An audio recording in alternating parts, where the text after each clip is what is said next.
सब कुछ समेटो और जान छोड़ दो मेरी। अगर जुनैद अपनी औलाद को तस्लीम करने से इनकार कर देंगे तो मैं उन्हें कोर्ट में घसीटूंगी। मैं जरी से निजात चाहता हूँ, अलग करना चाहता हूँ उसे खुद से।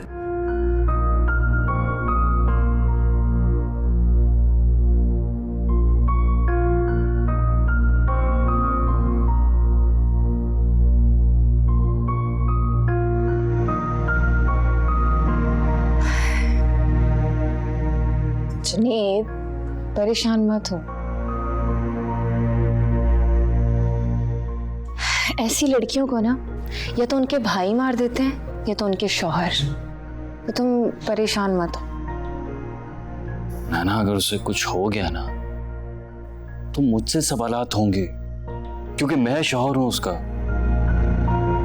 बिला वजह फंसूंगा मैं। जुनैद, तो तुम उसे डिवोर्स के पेपर भिजवाकर जान छुड़ाओ ना।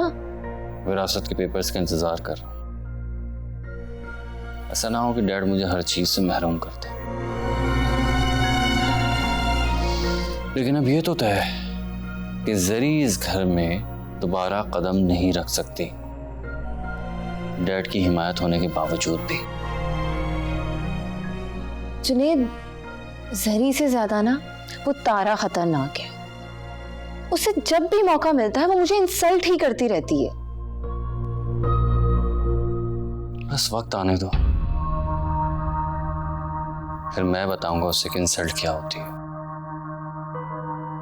उसके बाद इस घर में सिर्फ तुम्हारा राज होगा, सिर्फ तुम्हारा। आखिर आपने वो ही किया ना जो आप करना चाहते थे। मुझे हैरत है, आपके दिल में अभी भी जरी के लिए हमदर्दी है। क्या सोचते हैं आप, ये क्राइम रिपोर्टर्स पुलिस स्टेशन नहीं पहुंचेंगे, नहीं पूछेंगे दिलावर से क्यों किया उसने अपनी बहन पर हमला, कौन है उसकी बहन? फिर क्या जवाब देंगे? मुझे इससे कोई फर्क नहीं पड़ता। आपको बदनामी से भी डर नहीं लगता सज्जाद? इस बदनामी को हवा देने वाला कौन है? तुम्हारा बेटा, जो अपनी इज्जत उछाल रहा है, बेहसी की हदों को छू रहा है, अपनी औलाद को तस्लीम नहीं कर रहा और दूसरों के सामने जाके अपनी बीवी को बदनाम कर रहा है, खानदान को बदनाम कर रहा है पूरे। इस सब का जिम्मेदार कौन है? आप ना। आप जुनैद के साथ जबरदस्ती करते, उसकी जरी से शादी कराते, ना आज हम सब ये दिन देख रहे होते सज्जाद। जिसके लिए जुनैद ने जरी को ठुकराया ना, वो आज उसकी बीवी है। और तुम कह रही हो कि मैंने ज्यादती की है? जुनैद फितरतन हरजाई है, मान लो तुम। सज्जाद, सुबह 11 बजे वकील पहुंच जाएगा। सब कुछ समेटो और जान छोड़ दो मेरी।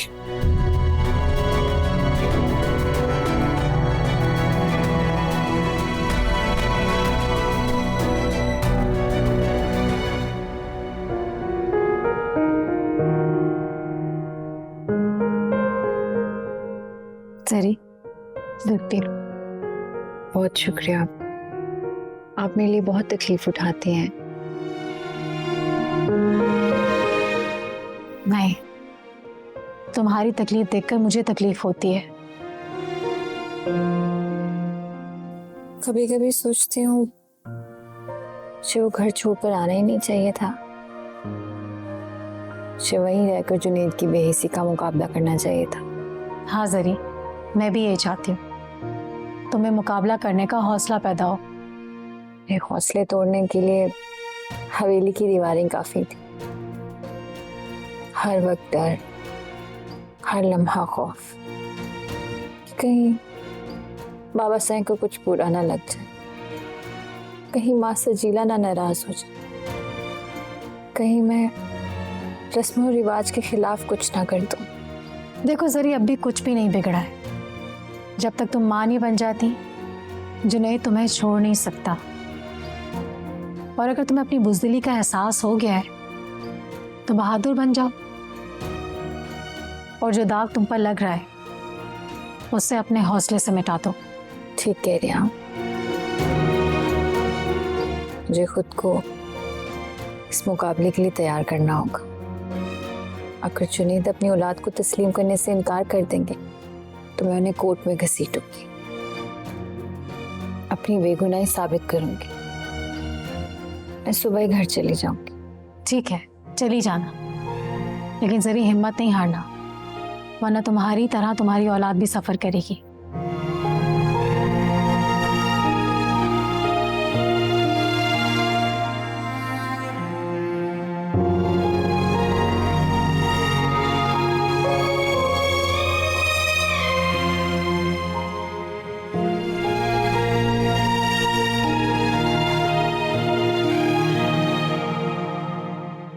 सज्जाद साहब, जैसा आपने कहा था, मैंने आपकी विरासत कानूनी तकाजे पूरे करते हुए तमाम वारिसों में तकसीम करके फाइल बना दी है।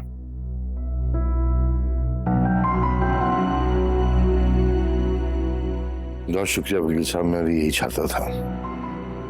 आप ये फाइलें इन्हें सौंप दें। लेकिन सज्जाद साहब, आपने तो कहा था यहाँ ज़रफ़शां मौजूद होंगी, लेकिन वो तो नहीं है तकसीम के वक्त। ज़रफ़शां को जरा कुछ कहा। अस्सलाम वालेकुम।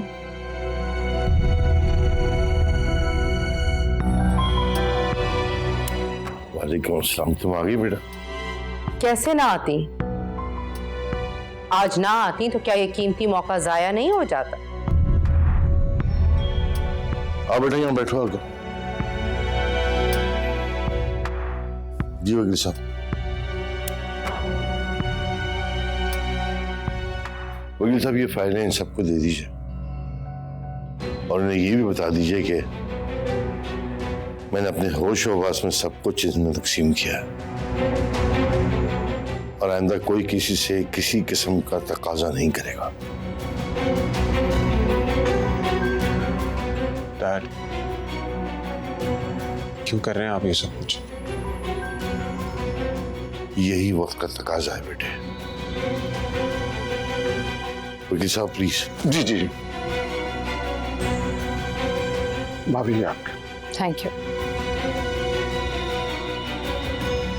ये तैमूर आपके।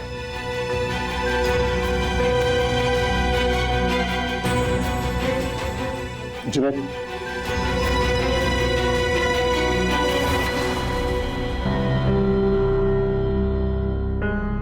Thank you. और मिस जुनैद, ये आपकी।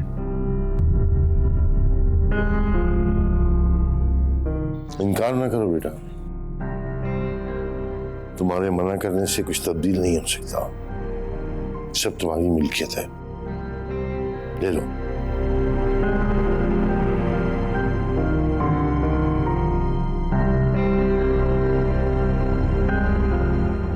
आप सबको बहुत बहुत मुबारक हो। आइए वकील साहब।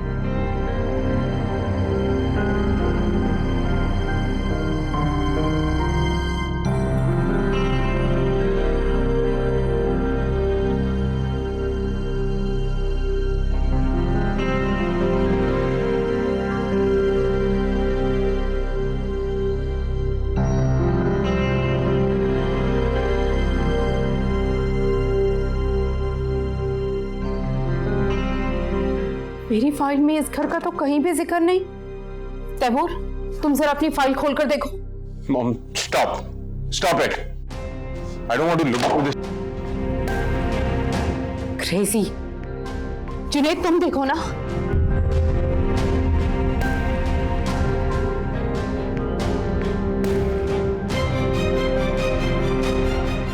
नहीं तो क्या?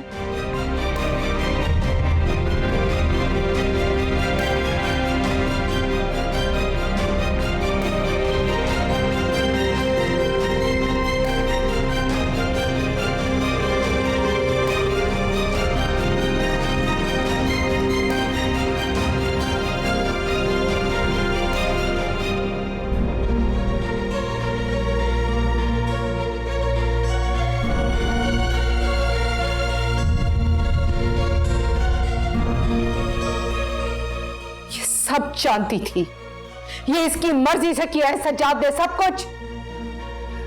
सिलिया यही यहाँ पर जो कुछ मुझे डैड ने रहम खाकर दिया है, उसमें ये साफ साफ लिखा है कि अगर मैंने जरी को तलाक दी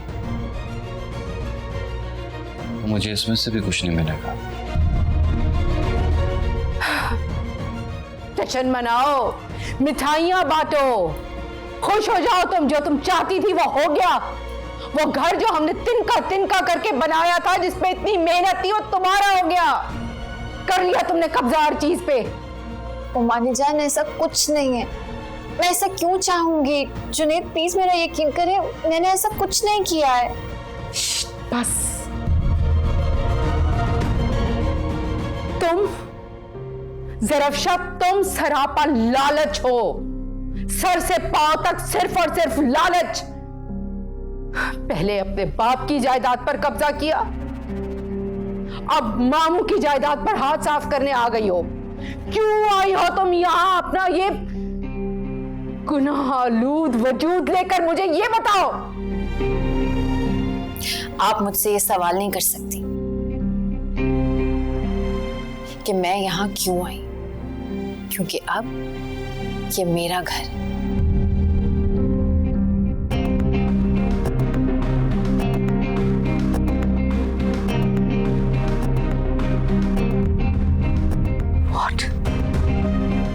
What सज्जाद, सज्जाद ये क्या किया तुमने?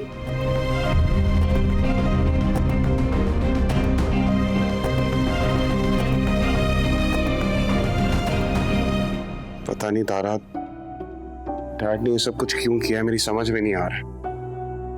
अंकल को कम से कम अपनी जिंदगी में ये सब कुछ नहीं करना चाहिए था। यार मुझे ऐसा लगता है कि जैसे मैंने डैड की ना तौहीन कर दी।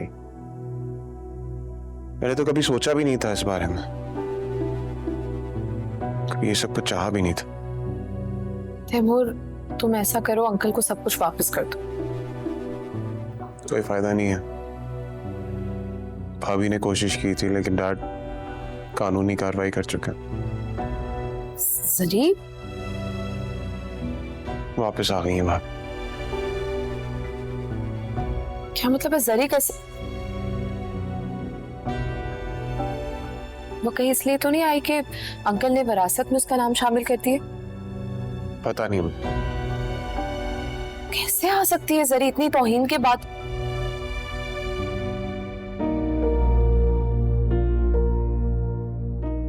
तारा, मैं क्या करूं? मुझे नहीं चाहिए ये सब कुछ। देखो तैमूर, एक बार पापा ने भी मेरे साथ ऐसे किया था, जबकि सारी डॉक्यूमेंटेशन भी कंप्लीट हो चुकी थी। मैंने सब कुछ पापा को वापस कर दिया था। तो इसका मतलब है कि मुझे भी ये सब कुछ वापस कर देना चाहिए। आई गेस के कर देना चाहिए।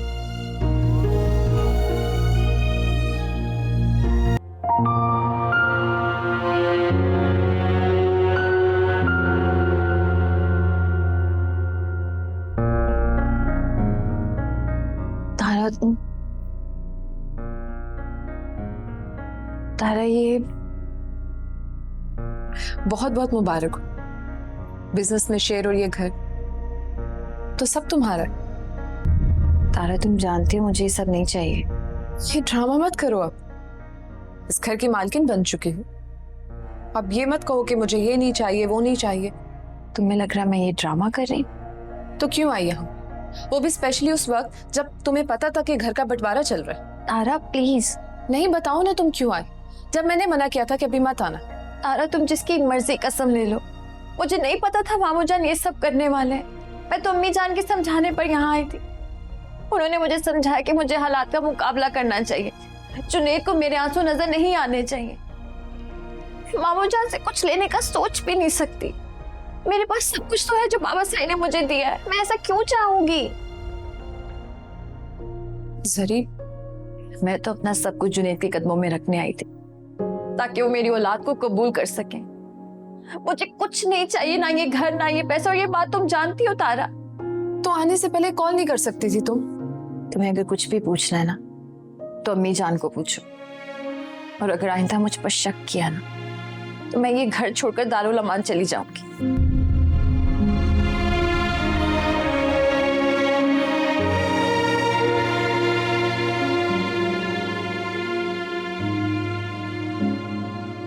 किसी को यह हक हासिल नहीं कि मुझसे पूछे कि मैंने किसको क्या दिया।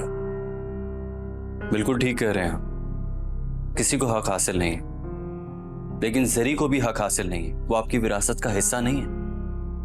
ना ही उसे शरन और कानूनी हक हासिल है कि उसे आपकी विरासत से कुछ मिले। तुमने शायद फाइल में प्रॉपर्टी की तादाद देखी है, तफसील नहीं पढ़ी। मैंने ये घर जरी को विरासत में नहीं गिफ्ट किया, और ये मेरा राइट है कि मैं जब चाहूं जो चाहूं किसी को भी गिफ्ट कर सकता हूं। आप ही के तो राइट्स हैं, जबकि आपने मुझे मशरूत कर रखा है। मैं जरी से निजात चाहता हूं, अलग करना चाहता हूं उसे खुद से। हाँ तो कर दो अलग। जो मिला उसे छोड़ो, तलाक दे दो, जाओ। मैं कोई शर्त वापस नहीं लूंगा। ठीक है, फिर मजबूरन मुझे कोर्ट जाना पड़े। फिर नाफरमानी का फतवा मत लगा दीजिएगा मुझ पर। मैं तुम्हें औलाद ही नहीं समझता तो नाफरमानी किस बात की?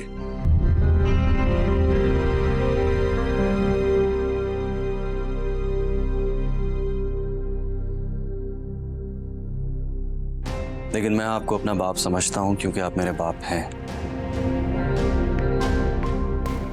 और इसी रिश्ते की हैसियत से मैं अपने हक के लिए लड़ूंगा।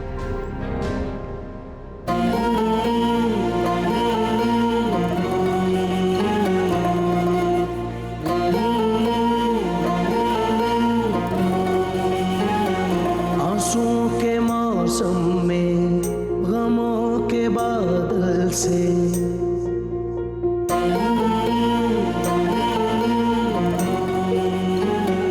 ढिठाई की सारी हदें पार है तुम पर। मेरे मना करने के बावजूद भी इस घर में वापस आ गई। गई तो बहुत दावे से थी। मैं उसी दावे से वापस भी आई, क्योंकि अब ये मेरा घर, ये मेरी मलकियत। सोच है तुम्हारी कि मैं तुम जैसी औरत के दबाव में आ जाऊंगा। तुम्हें यहां से जाना होगा हमेशा हमेशा के लिए। मैं तुम्हारा ये गुनाह से भरा हुआ वजूद इस घर में अब बर्दाश्त नहीं कर सकता। आपकी बर्दाश्त से मेरा कुछ लेना देना नहीं, और अगर आपसे मेरा वजूद बर्दाश्त नहीं होता ना, तो आप इस घर से जा सकते हैं। और इस बार मैं आपके पीछे नहीं आऊं, क्योंकि मुझे आप जैसे सहारे की जरूरत नहीं। इसमें सहारे की जरूरत क्यों होगी? पहले अपने बाप की जायदाद पे कब्जा किया, अब मेरे बाप की जायदाद पे कब्जा किया। यही करने आई थी ना तुम यहाँ? मेरा सहारा मेरे वजूद में पल रहा, कुछ दिनों में मेरी गोद में होगा, और एक माँ के लिए उसका सबसे बड़ा सहारा उसकी औलाद है।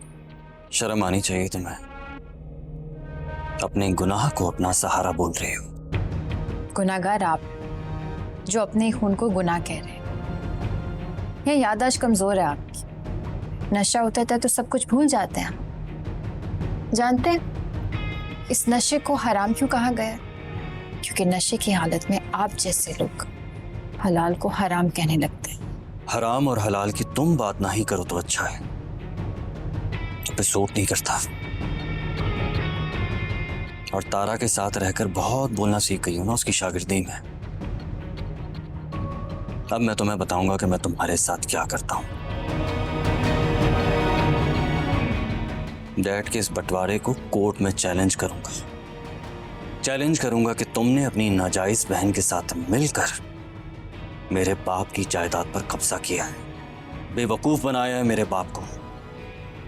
और चैलेंज करूंगा कि मेरे बाप ने जबरदस्ती मेरी शादी तुमसे की है। आप भी याद रखिए, क्योंकि कोर्ट में सिर्फ आप ही नहीं जाएंगे, मैं भी आपको कोर्ट में लेकर जाऊंगी, मेरी जायज औलाद को नाजायज कहने के लिए। अपनी सच्चाई को मेडिकली साबित करूंगी, वरना आप तो नशे में थे, आपको तो कुछ भी याद नहीं है ना। और अब आप जा सकते हैं।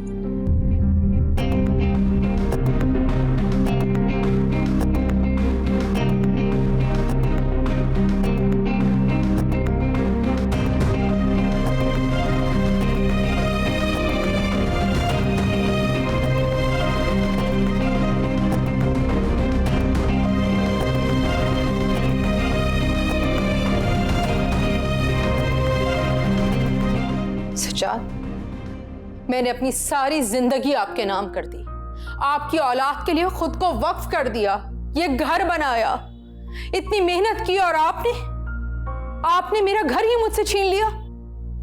तुम्हें ये याद है कि तुम मेरे साथ सारी जिंदगी चली, लेकिन ये भूल गई कि चली तुम मुखालिफ समत में। क्या तरबियत की तुमने अपनी औलाद की। मेरा बेटा मुझे कोर्ट में घसीटने की धमकी दे रहा है, इसलिए क्योंकि उसे आपसे इस नाइंसाफी की तवक्को नहीं थी सज्जाद, और मुझे भी अपनी औलाद से बदगुमानी और गुमराही की तवक्को नहीं थी। क्या जुल्म किया मैंने जुनैद की शादी अपनी मर्जी से की तो? उससे उसकी खुशियां छीन ली, जीने का हक छीन लिया, उसकी मोहब्बत छीन ली आपने। मोहब्बत? ये नैना, इसे कहते हैं मोहब्बत? और वो लड़की जिसको आप ब्याह कर लाए,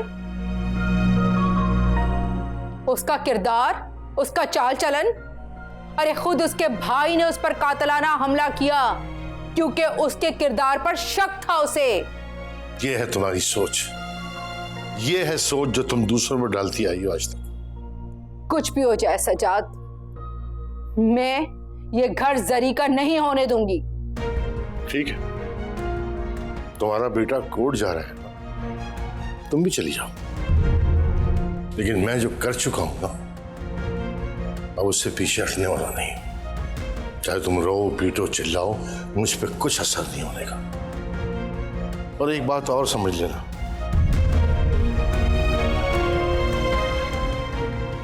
मैंने तुम्हारे साथ जो भी जिंदगी गुजारी है, सजा समझ के गुजारी है, अपने किसी ना करदा जुर्म की सजा समझकर।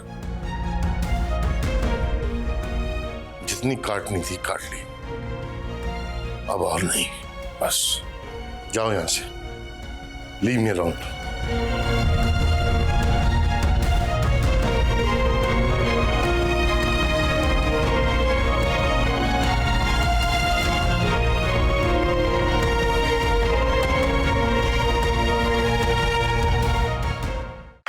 पागल तो नहीं हो गई हो? ऐसी कोई बात नहीं है। उससे तो किसी ने इत्तला भी नहीं दी थी, ना ही उसका कोई पैगाम आया था। वो तो बेचारी जब यहाँ थी उसके पास तो फोन भी नहीं था।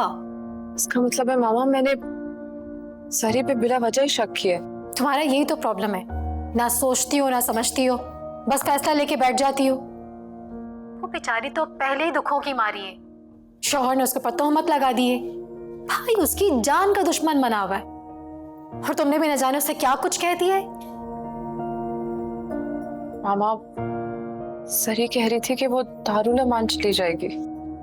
मुझे लगता है उसे चले ही जाना चाहिए। जहां उसकी अपनी सगी बहन उससे बदगुमान हो जाए, उसका वहां रहने का क्या फायदा। मामा मैं सॉरी कर लेती हूँ ना उससे। कोई जरूरत नहीं माफी मांगने की। मैं भी तुम्हारे पापा को बताती हूँ, तुम्हारा दिमाग दुरुस्त करें। नहीं मामा, पापा को मत बताइएगा। हाँ, एक बार आपको भी सॉरी कह रही हूँ, मैं अभी जाके ना जरी से भी सॉरी कर लेती हूँ। गुड गर्ल, अभी उसके पास जाओ और उसे तसल्ली दो। तारा वो तुम्हारी बहन है, तुम्हारा फर्ज बनता है ऐसे वक्त में उसका साथ देने का। तुम साथ नहीं दोगी तो और कौन साथ देगा। ओके, मैं करती हूँ आपसे बात।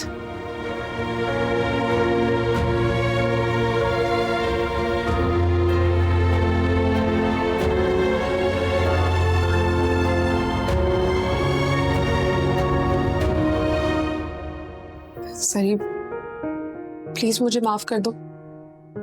तुम्हारा ऐसे अचानक वापस आ जाना, मुझे लगा कोई ना कोई तो वजह होगी ना। वजह थी तारा, मैं अपनी हिम्मत, अपने हौसले को जिंदा करना चाहती थी। मेरा और जुनैद का रिश्ता बदगुमानी की जंग बन गया। मैं वो जंग जीतना चाहती थी, लेकिन अब मैं तुमसे बात नहीं करूंगी। ओके प्लीज माफ कर दो मुझे। फॉर्म पकड़ लेती हूँ मैं, ठीक है, या फिर अपनी जान दे देती हूँ। बस कर दो तारा, जो मुंह में आता है बोलती हो, कभी तो सोच समझ कर बोला करो। मामा ने आगे मुझे इतना डांटा है और अब तुम भी डांट। तारा, मैं तुम्हारी तरह बनना चाहती हूँ, हर अच्छी बुरी सिचुएशन का मुकाबला करना चाहती हूँ। मैं इसीलिए वापस आई थी कि तुम मेरा साथ दोगी। सॉरी, मैं तो हमेशा तुम्हारे साथ हूँ ना, और बस अब तुम ये डरना छोड़ दो। बल्कि अब तो मुझे तुमसे डरना चाहिए। वो क्यों? कुछ भी तुम्हें बुरा लग गया, घर की मालकिन हो भाई, मुझे बाहर निकाल दिया तो? ये भी एक इल्जाम है मुझ पर, और मैं खुद को इस इल्जाम से बहुत जल्दी आजाद करवा लूंगी। Please no. आइंदा करोगे ऐसे? प्रॉमिस।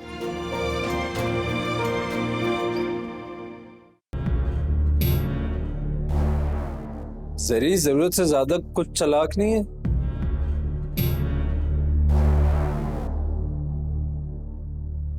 बेवकूफ तो जुनेद है, इतना सब कुछ मिल जाने के बावजूद भी कोर्ट जा रहा है। तुम परेशान मत हो, अगर जरी दिलावर से बच भी गई ना तो अपनी बदनामी से नहीं बच सकेगी। तो क्या करोगे तुम? बस तुम देखती जाओ, बस तुम जुनेद से सब कुछ समेट लो, क्योंकि अब मुझसे ये दूरी बर्दाश्त नहीं होती नहीं। वैसे तुम्हारा कहाँ मान करना, मैं खुद फंस गई हूँ।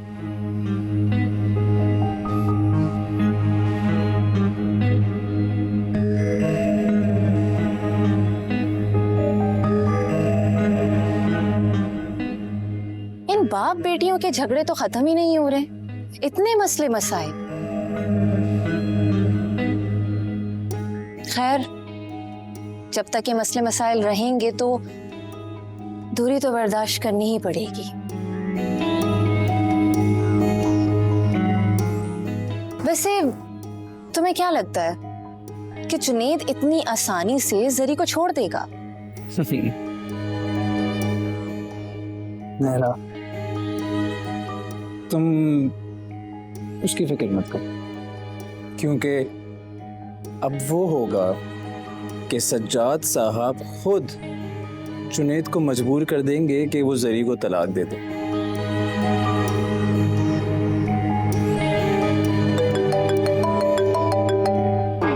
जुनेद की कॉल है, एक मिनट। हेलो, हाँ जुनेद। हाँ, मैं शॉपिंग मॉल में हूँ, बस विंडो शॉपिंग कर रही थी। हाँ, मुझे कुछ खास पसंद तो नहीं आया। एक काम करते हैं ना, मैं आ जाती हूँ, फिर शॉपिंग कर लेंगे। ओके ओके, मुझे बस 5 मिनट दो, I am coming. Okay okay. ये क्या बात है, इतने दिनों बाद आई हो, जी भर के देखने तो दो। एक सेकेंड।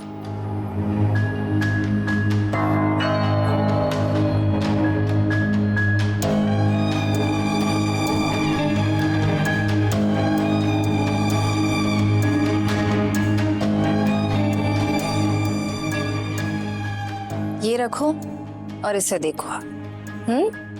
Bye bye.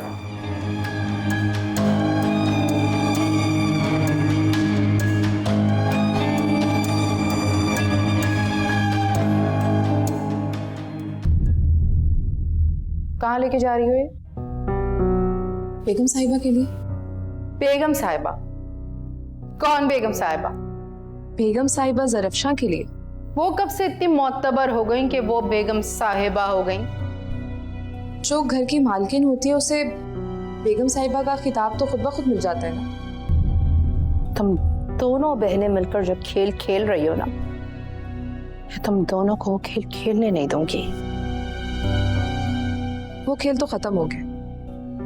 अब आपके लिए भी बेहतर होगा हार मान ले और हम दोनों से समझौता करें, अपनी भी जिंदगी आसान बनाए और हमारी भी। क्या समझौता कर लो? और क्या होगा मेरा समझौता करने से? क्या कर सकती हूँ मैं? तो आप ये कहना चाह रही हैं कि आपके बस में कुछ भी नहीं है? तो बेहतर होगा ना समझौता ही कर ले। और प्लीज थोड़ा साइड पर हो जाए, बेगम साहिबा का खाना ना ठंडा हो जाए, क्योंकि अगर वो नाराज हो गई तो अब तो उन्हें ये भी हक हासिल है कि किसी को भी घर से निकाल सकते हैं। Excuse me.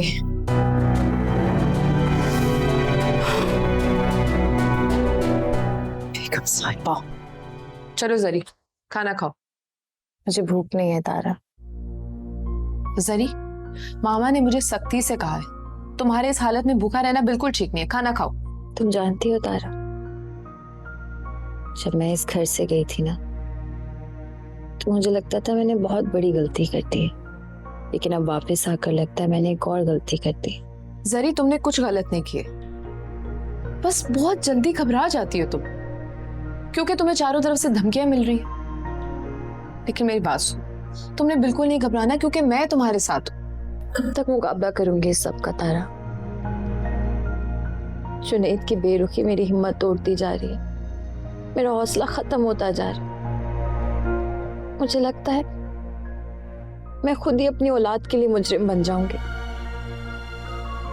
सही क्यों इतने आगे का सोच रही हो?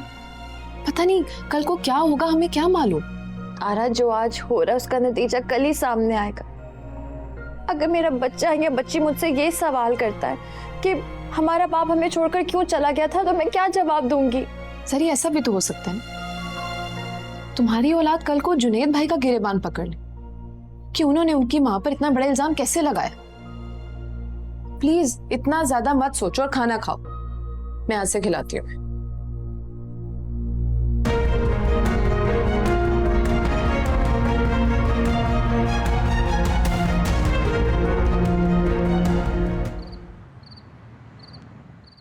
अपने कमरे से निकला करो, क्यों हर वक्त अपने कमरे में बैठी रहती हो?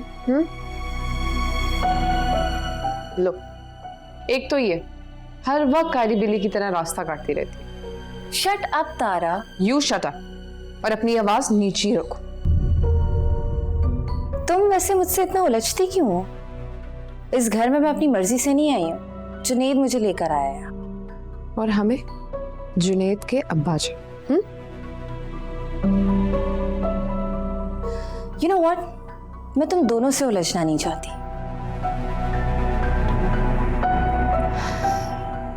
जुनैद को मैंने बहुत मना किया कि अपने डैड के खिलाफ कोर्ट में अपील ना करे, लेकिन उन्होंने मेरी एक भी बात नहीं मानी। क्या जुनैद कोर्ट जा रहे? मामू जान के खिलाफ कोर्ट जाएंगे? ऐसा नहीं हो सकता तारा। ऐसा ही है। जुनैद को मैंने बहुत मना किया, हाथ तक जोड़े मैंने उसके, लेकिन उस पर मेरी किसी बात का कोई असर ही नहीं हो रहा। अभी अभी वो अपने लॉयर से मिलकर आ रहा है, बाकी तुम देख लो। जुनैद क्या करने जा रहे हैं? अगर मामू जान को पता चलेगा तो कितना बड़ा सदमा पहुंचेगा उन्हें। अच्छा हुआ नैना ने मुझे बता दिया। जरी वो कहकर नहीं गई है, तुम्हें धमका कर गई है, सिर्फ इसलिए ताकि तुम अंकल से कहकर वसीयत में चेंजिंग्स करवा दो, तलाक वाली शर्त निकलवा दो और घर वापस कर दो। तारा, मैं इस घर का करूंगी भी क्या? ऐसे सोचना भी मत, तुम्हें किसी के आगे हाथ जोड़ने की अब कोई जरूरत नहीं है। आप ठीक कह रहे हो, तुम देखती जाओ इन लोगों की मकारी कहाँ तक जाती। किसी सूरत में अब कमजोर नहीं पड़ना जरी।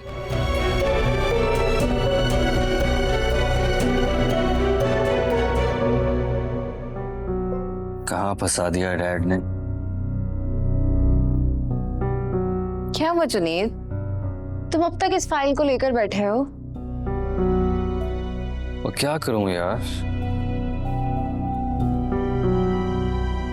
वकील कुछ ज्यादा पुरुमीद नहीं है इस केस को लेकर। वो कह रहा था कि डैड ने सब कुछ अपनी जिंदगी में अपनी मर्जी से किया है, इसीलिए उसे चैलेंज करना आसान नहीं है। तो फिर वो तलाक वाली शर्त?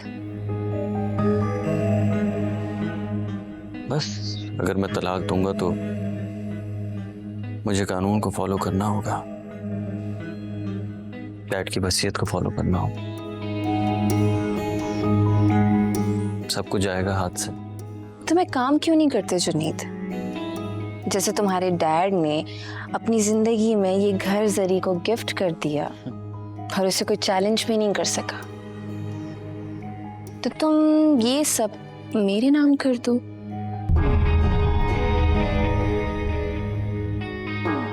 क्या मतलब, मैं समझा नहीं। मतलब ये कि जब तुम जरी को तलाक दोगे तो तुम्हारे पास वापस करने के लिए कुछ होगा ही नहीं, क्योंकि तुम तो सब कुछ मेरे नाम कर चुके होगे।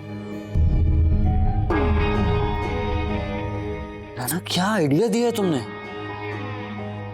एक्सीलेंट यार। तुमने तो सारे मसले ही हल कर दिए। ये आइडिया मुझे लॉयर ने क्यों नहीं दिया? Anna you are so smart. Thank you यार, तुमने सारे मसले हल कर दिए। अभी मैं वकील को मैसेज करता हूँ कि तलाक के डॉक्यूमेंट्स भी बनाए और मेरी जायदाद तुम्हारे नाम पे करने के डॉक्यूमेंट्स भी बनाए।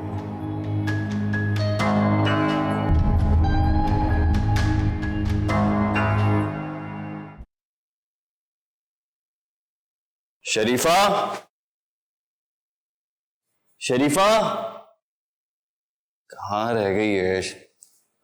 शरीफा, शरीफा घर पर नहीं है, उसकी तबीयत ठीक नहीं थी इसलिए डॉक्टर के पास गई है। अगर आपको कोई काम है तो अपनी बीवी से कहिए। नहीं, मुझे तुमसे कोई काम नहीं है। मैं अपनी बात नहीं कर रही थी, लेकिन आपकी बदगुमानी जानकर अच्छा लगा कि आप अभी भी मुझे अपनी बेगम समझते हैं। मैं नैना की बात कर रही थी।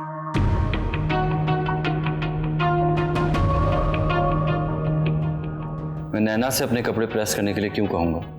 जाहिर सी बात है, शौहर की खिदमत करना, उसके नाज नखरे उठाना, ये सब तो एक बीवी कर सकती है, महबूबा नहीं। तुम्हें क्यों अब तक लगता है कि नैना सिर्फ मेरी महबूबा है? नहीं, मुझे कोई शक नहीं। नैना तो बहुत खुशकिस्मत है कि वो आपकी बीवी भी है और महबूबा भी, क्योंकि अगर सिर्फ बीवी होती तो आपके कहने से पहले आपके कपड़े प्रेस हो चुके हुए होते। लाइन दें, मैं आपके कपड़े प्रेस कर देती हूँ। तुम क्यों करोगी? अभी भी हमारा रिश्ता कायम है, आपकी महबूबा ना से बीवी तो हूँ। आखिर कब तक तुम इस खुशफहमी के सहारे जिंदगी गुजारती रहोगी? मैंने जिंदगी गुजारी कब है?